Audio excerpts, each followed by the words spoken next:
ഇന്ന് നമുക്ക് ഈ ഒരു ഡ്രസ്സിൻ്റെ അടി മടക്കി തയ്ച്ചാലോ? വെറുതെ മടക്കി തയ്ക്കലല്ല കേട്ടോ.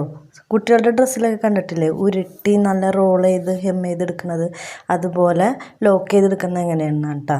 അപ്പോൾ ആദ്യം തന്നെ നമ്മൾ സ്റ്റിച്ച് സെലക്ട് ചെയ്യുക. ഞാൻ ആ ജി എന്നുള്ള സ്റ്റിച്ചാണ് സെലക്ട് ചെയ്യാറ്. എനിക്ക് കംഫർട്ടായിട്ട് തോന്നിയിട്ടുള്ളത് അതാണ്. പിന്നെ നമ്മൾ ഫൂട്ട് മാറ്റി കൊടുക്കുക. സാധാ ഫൂട്ടിൽ നിന്ന് ഈ റോൾ ചെയ്യണ ഒരു ഫൂട്ടുണ്ട്, അത് നമുക്ക് ഓൾറെഡി മിഷീൻ്റെ കൂടെ നമുക്ക് കിട്ടുന്നതാണ്.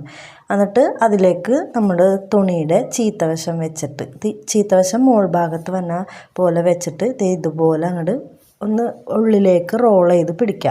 അത്ര മാത്രമേ ഉള്ളൂ.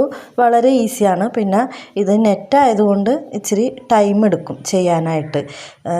സാധാ സ്റ്റിച്ചിങ് ചെയ്യണ പോലെ നമുക്ക് പെട്ടെന്ന് അങ്ങോട്ട് സ്റ്റിച്ച് ചെയ്ത് പോരാൻ പറ്റില്ല. കൈ വെച്ച് ഇതിങ്ങനെ പിടിച്ച് റോൾ ചെയ്ത് കൊടുക്കുകയും വേണം, അതനുസരിച്ച് ബാക്കിൽ നിന്ന് വലിക്കണം.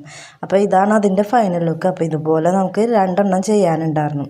ഒരു ഡ്രസ്സിൻ്റെയും ഉണ്ടായി, പിന്നെ ഒരു ഷാളിൻ്റെയും ഉണ്ട് കേട്ടോ. ഷാളിൻ്റെ അരികൊക്കെ നല്ല ക്ലിയറായിട്ട് കട്ട് ചെയ്തിട്ട് വേണം നമ്മൾ അങ്ങനെ ചെയ്യാൻ. അതിപ്പോൾ ഏത് ഡ്രസ്സിൻ്റെ ആണെങ്കിലും. പിന്നെ ഇതിൻ്റെ ഉള്ളിൽ നമ്മൾ ടൈങ്കീസ് വെച്ചിട്ട് ചെയ്യും കേട്ടോ, നൈലോൺ ത്രെഡൊക്കെ വെച്ച്. അപ്പോൾ നല്ല വേവ് പോലെ ഭംഗിയായിട്ട് കിട്ടുകയും ചെയ്യും. അപ്പോൾ ഇന്നത്തെ വീഡിയോ ഇത്രേ ഉള്ളൂ.